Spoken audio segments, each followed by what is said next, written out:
Now, we have all heard about the end times and the end of the world.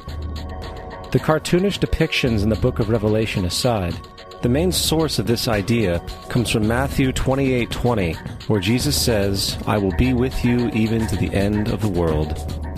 However, in the King James Version, world is a mistranslation, among many mistranslations. The actual word being used is eon, which means age.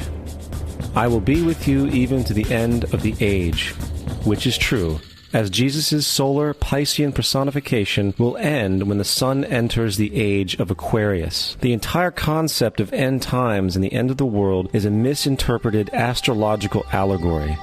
Let's tell that to the approximately 100 million people in America who believe the end of the world is coming. Furthermore, the character of Jesus being a literary and astrological hybrid is most explicitly a plagiarization of the Egyptian sun god Horus. For example, inscribed about 3,500 years ago on the walls at the Temple of Luxor in Egypt are images of the Annunciation, the miracle conception, the birth, and the adoration of Horus. The images begin with Thoth announcing to the Virgin Isis that she will conceive Horus, then Neph, the Holy Ghost, impregnating the Virgin, and then the virgin birth and the adoration. This is exactly the story of Jesus' miracle conception. In fact, the literary similarities between the Egyptian religion and the Christian religion are staggering.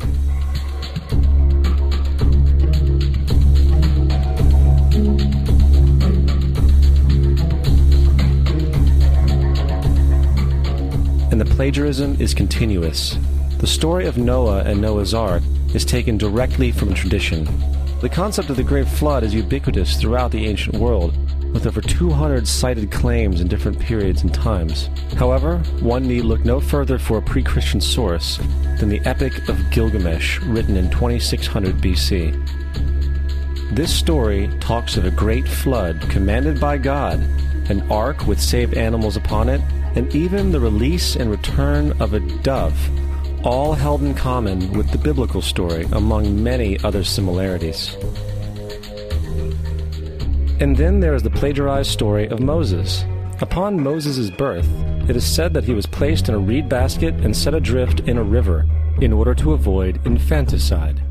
He was later rescued by a daughter of royalty and raised by her as a prince. This baby in a basket story was lifted directly from the myth of Sargon of Akkad of around 2250 BC. Sargon was born, placed in a reed basket in order to avoid infanticide, and set adrift in a river. He was in turn rescued and raised by Aki, a royal midwife. Furthermore, Moses is known as the lawgiver, the giver of the Ten Commandments, the Mosaic Law. However, the idea of a law being passed from God to a prophet up on a mountain is also a very old motif. Moses is just another lawgiver in a long line of lawgivers in mythological history. In India, Manu was the great lawgiver. In Crete, Minos ascended Mount Dicta, where Zeus gave him the sacred laws, while in Egypt there was Meses, who carried stone tablets and upon them the laws of God were written. Manu, Minos, Meses, Moses. And as far as the Ten Commandments, they are taken outright from spell 125 in the Egyptian Book of the Dead. What the Book of the Dead phrased, "I have not stolen," became "Thou shalt not steal." "I have not killed," became "Thou shalt not kill." "I have not told lies," became "Thou shalt not bear false witness," and so forth. In fact, the Egyptian religion is likely the primary foundational basis for the Judeo-Christian theology. Baptism, afterlife, final judgment, virgin birth, death and resurrection, crucifixion, the Ark of the Covenant, circumcision, saviors, Holy Communion, Great Flood, Easter, Christmas, Passover, and many, many more are all attributes of Egyptian ideas long predating Christianity and Judaism. Justin Martyr, one of the first Christian historians and defenders, wrote, "When we say that he, Jesus Christ, our teacher, was produced without sexual union, was crucified and died and rose again and ascended into heaven, we propound nothing different from what you believe regarding those who you esteem sons of Jupiter." In a different writing, Justin Martyr said, "He was born of a virgin, except this in common with what you believe of Perseus." It's obvious that Justin and other early Christians knew how similar Christianity was to the pagan religions. However, Justin had a solution. As far as he was concerned, the devil did it. The devil had the foresight to come before Christ and create his characteristics in the pagan world. Fundamentalist Christianity, fascinating. These people actually believe the world is 12,000 years old. Swear to God. I actually asked one of these guys, okay, dinosaur fossils. He says, dinosaur fossils? God put those here to test our faith.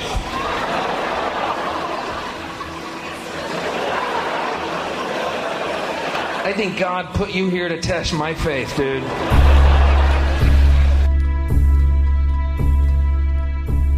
The Bible is nothing more than an astrotheological literary hybrid, just like nearly all religious myths before it.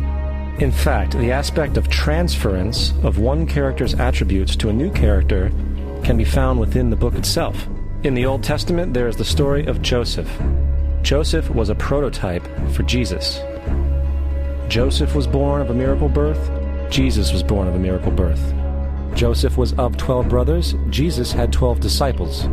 Joseph was sold for 20 pieces of silver. Jesus was sold for 30 pieces of silver. Brother Judah suggests the sale of Joseph.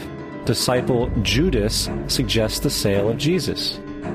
Joseph began his work at the age of 30. Jesus began his work at the age of 30. The parallels go on and on. Furthermore, is there any non-biblical historical evidence of any person living with the name Jesus, the son of Mary, who traveled about with 12 followers, healing people and the like?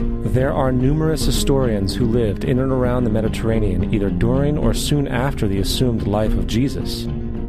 How many of these historians document this figure? Not one. However, to be fair, that doesn't mean defenders of the historical Jesus haven't claimed the contrary. 4 historians are typically referenced to justify Jesus' existence. Pliny the Younger, Suetonius, and Tacitus are the first 3. Each one of their entries consists of only a few sentences at best, and only refer to Christus or the Christ, which in fact is not a name but a title. It means the Anointed One. The 4th source is Josephus, and this source has been proven to be a forgery for hundreds of years. Sadly, it is still cited as truth. You would think that a guy who rose from the dead and ascended into heaven for all eyes to see and performed the wealth of miracles acclaimed to him would have made it into the historical record. It didn't, because once the evidence is weighed, there are very high odds that the figure known as Jesus did not even exist.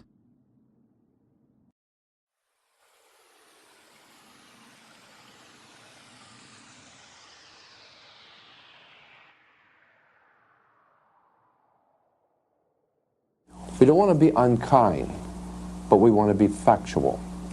We don't want to cause hurt feelings, but we want to be academically correct in what we understand and know to be true. Christianity just is not based on truth. We find that Christianity was in fact nothing more than a Roman story, developed politically. The reality is, Jesus was the solar deity of the Gnostic Christian sect, and like all other pagan gods, he was a mythical figure. It was the political establishment that sought to historize the Jesus figure for social control. By 325 AD in Rome, Emperor Constantine convened the Council of Nicaea. It was during this meeting that the politically motivated Christian doctrines were established, and thus began a long history of Christian bloodshed and spiritual fraud. And for the next 1600 years, the Vatican maintained a political stranglehold on all of Europe, leading to such joyous periods as the Dark Ages, along with enlightening events such as the Crusades and the Inquisition.